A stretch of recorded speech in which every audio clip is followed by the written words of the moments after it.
All right, boys, so the next project that I'm going to be working on this league is going to be a Volcanic Fissure Vengeant Cascade abuse character.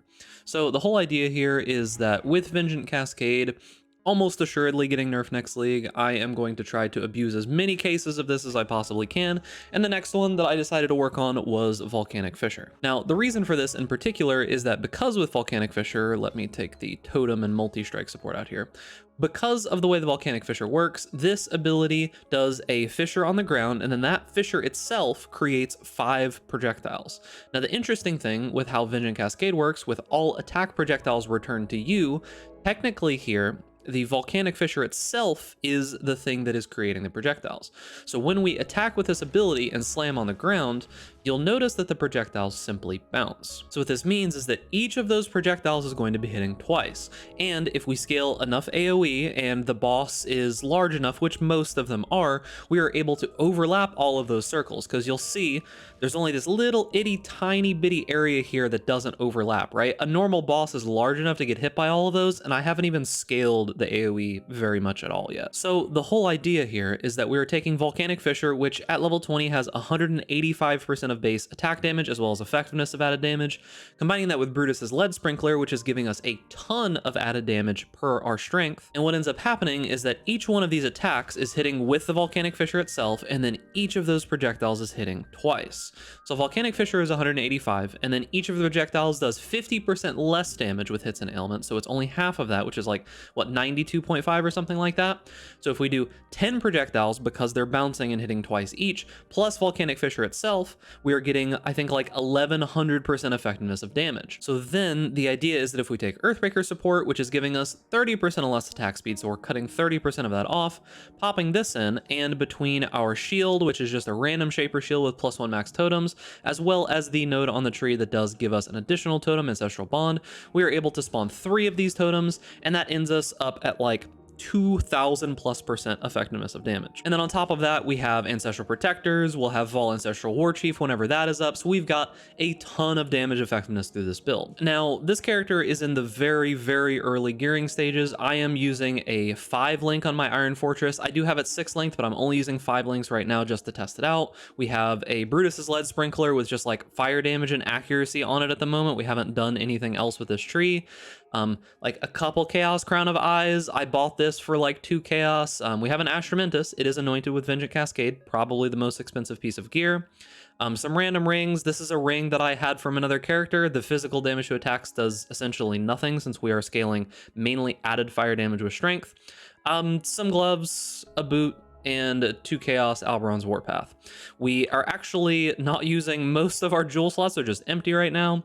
This is a Lethal Pride that I had sitting in my stash. Notably, I did get 1 5% strength node and 1 20 strength node. So this by no means is a crazy one. I've got like melee crit strike chance there and like some reduced damage from crits and like stun duration, but nothing else crazy there. I don't have any other jewels or anything. We're only level 85.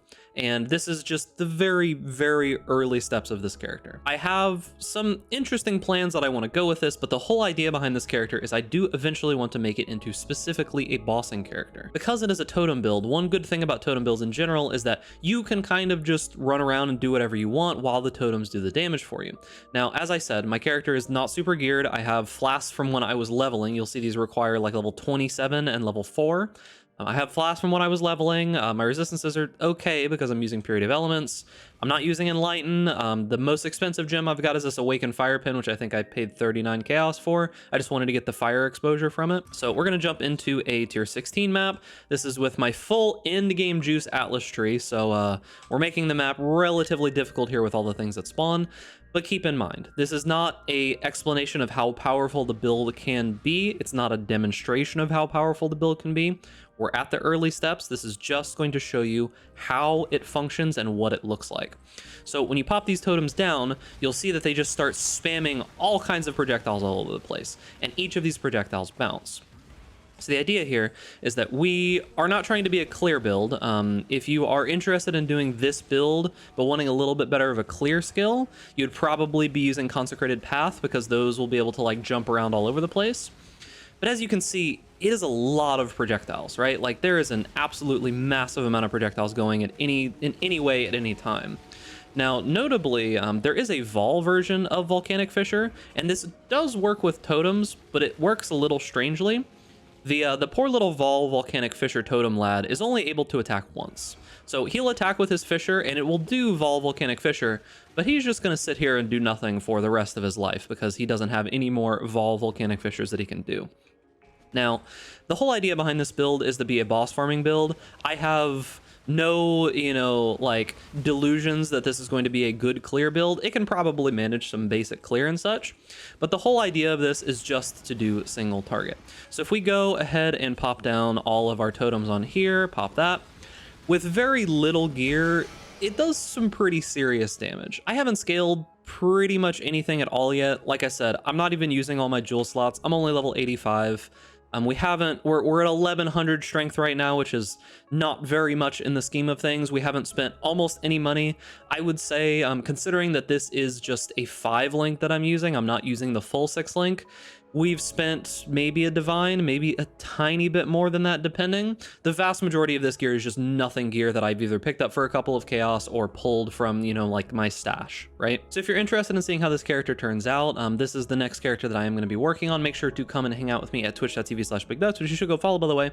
I will be playing this, we'll be testing this. The goal here is to turn this into a uber boss farmer. We'll see how well that works. We'll do a couple videos talking about like budget and mid and high tier once we push it all the way. And at the very, very, very end, once we have done everything else, we might even mess around with some of the like replica Alberon's Warpath and the tier 5 node that you can get with that turns damage into chaos damage and such. We might mess around with a little bit of that as well. And that is going to be it for the video. This is just kind of a demonstration of what we're going to be doing with the build. No build guide yet, no POB or anything like that. I need to spend a little bit of time putting together what I think is ideal for a budget POB, working on all of that, and then I'll make some guides for that here in the next couple of days, so look forward to that. And of course, I want to give a shout out to all my patrons for helping make all these videos possible. Remember, patrons do get slightly early access to some of these POBs if you're interested in getting them before what happened with the whole splitting steel POB, where the one impossible escape skyrocketed in price, among a couple other things. Like, people are buying up all the fractured items for Esmite blades and such, so if you want to get in slightly early, you can always catch those over there. So remember, boys, if you enjoy this content, make sure to give this video a like, subscribe to YouTube channel, hit that notification bell to stay up to date with all the latest videos, and stay safe out there in raid class, and I'll see you guys in the next video.